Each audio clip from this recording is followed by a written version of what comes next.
realized that spending a lot of time alone is a double-edged sword. On the one hand, being isolated from other people is really difficult because you miss the energy and the joy and happiness that people bring into your life and the energy that you share with them. But on the other side, there's a really good opportunity to have deep reflection within yourself.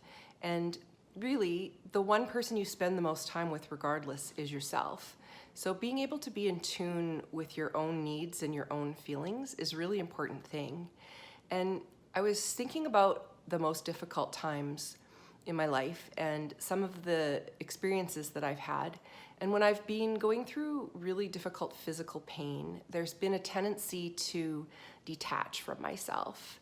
And when I've gone through emotional pain, such as loss and grief, there's been a tendency to detach from myself. And I think this is a really normal coping mechanism. And in those times, I think that we use some pacifying activities or coping mechanisms to help us get through those times. But there's a real danger of taking those behaviors too far so that they become more like an addiction. And when we get to that point where things like, shopping and screen time and swiping and all of the things that might occupy our time to sort of distract us can take us into a position where we're in excess of those activities. And I think that excess or addictive behavior can't be shared. It's really a consuming activity.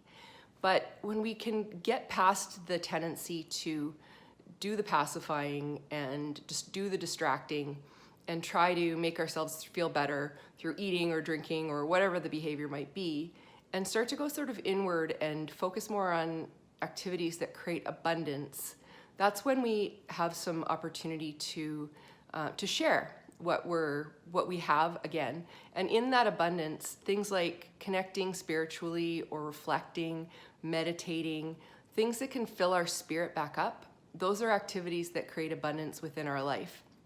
And those are the kinds of things that can help us learn and grow and not just, gloss over what's going on inside so that we're no longer detached.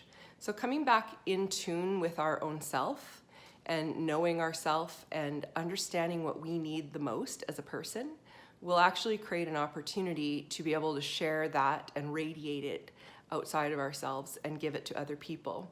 And I think that the opportunity to have less of that excess that is consuming and more of the abundance, which is the ability to share, is really what we need more of, because that means that we'll have more people who are doing things for others because they've already taken care of their own needs and their self.